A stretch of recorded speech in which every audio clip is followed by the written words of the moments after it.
It depends who you're talking to. If we look at it from a Western Eurocentric perspective, it's the collective written and material culture remains of years gone by that have been collected and interpreted by individuals through time. If you look at what history might be in different cultures, let's say in African tribal cultures, it might be stories told by one community, through time, shared with other communities and created into bigger stories. It's a way of understanding where we are as human beings. Our biggest question is, what are we doing here? What is our purpose? And we can't look to the future. We don't know that. We can look at our present and our current actions and how they affect us. But in order to understand how we got here is looking at the past. And you find that in the remains, the physical remains, and the documents that have been saved. They're all, of course, a very small sliver of what's left in the past. It's like looking through a keyhole and having a very limited view. But at the same time, it's all we have. And sometimes, even that limited view can give us insights as to why we are who we are now.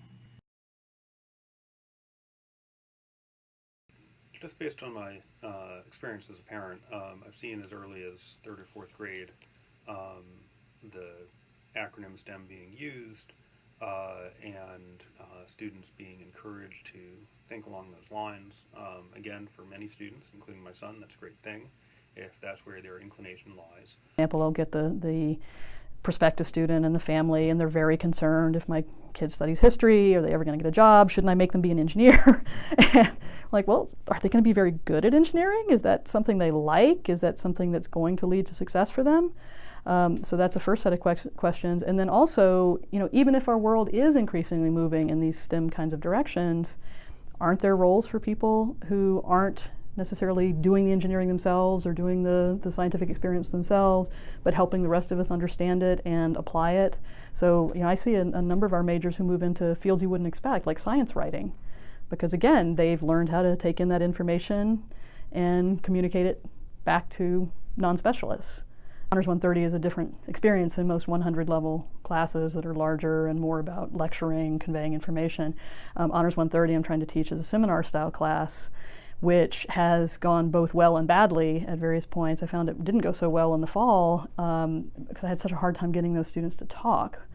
And I don't know if that's a change. I feel like I'm hearing a lot of my colleagues talking about this new phenomenon of students who just aren't comfortable throwing out ideas, spitballing. They maybe have spent too much time looking at their phones all their lives. I don't know. So I would say that one issue is getting even a small class of first-year students to talk is much more challenging than I have typically found. We're trying rather consciously to promote more students taking world rather than Western, which I think makes every sense in the world we live in. So it's a fun course. I've given it now for a long time. I gave it before I introduced it at my previous institution. I love it, and I think it excites at least a lot of the students. They're there because they have to be, so you always have different levels of enthusiasm, but they do learn stuff they didn't know before. I think they get through history, they get a sense of some of the issues in the world today and some of the exciting features of the world today. So I think the course works. Have you found that the rigors of a history major, master, even in the PhD level, the amount of reading and writing and analytical text analysis that you have to do at even the undergraduate level, has that been a factor in turning off any of the potential majors that you've had come in? Again, I think I would be better able to answer that question if we were really seeing more students in the 100 level classes. I'm usually seeing them once they're already with us, but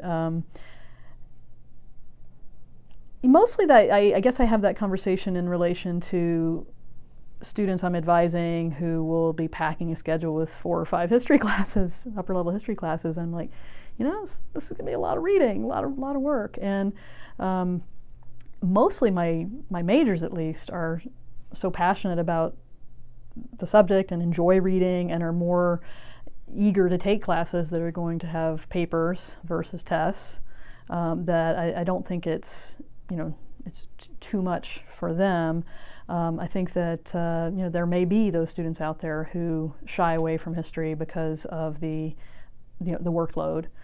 I tend to think, though, that it's not so much an awareness of the workload that matters as, again, that question of whether they ever got excited about history in the first place, right? And so I think our 100 level classes, based on conversations with my colleagues, we have a brown bag about teaching frequently that one of the 125 instructors is particularly active in. So, hearing about the kinds of assignments they're doing. I think the students in those 100 level classes are getting a taste of the kind of work you do in the upper level classes, but in a very scaffolded way that helps them to be able to succeed at the 100 level, but also to, recognize how you're going to build and increase in the upper level classes. So, they're doing analysis of sources at the 100 level, but, with a small amount of reading to work with. I think they are, getting the idea that this is the kind of thing they're going to be doing, but they'll be doing a lot more of it in the upper level classes. So I think that they are coming then into the major pretty well prepared for the workload that they're going to have.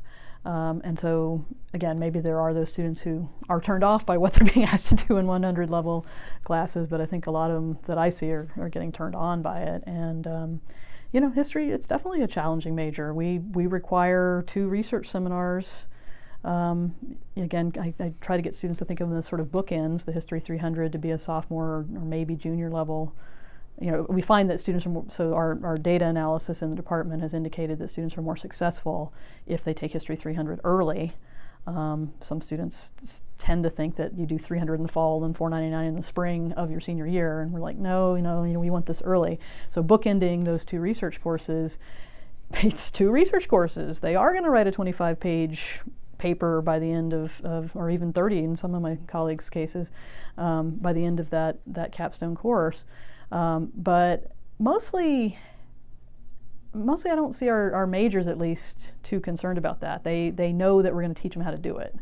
And so, I refer to my History 300 as boot camp from day one, and they get revved up for boot camp. And so, I think it's less about workload and more about getting people excited about understanding history beyond just sort of, I have to memorize a lot of facts and dates, to something that is, tapping into an analytical understanding that they can then also relate to their lives and their futures. And that's, again, where that skills conversation, I think, comes in for a lot of people as well. And it's not like people find math class very easy either, or, again, those families I talk to who are just, so anxious that their son or daughter must be an engineer or else they'll never be able to support themselves.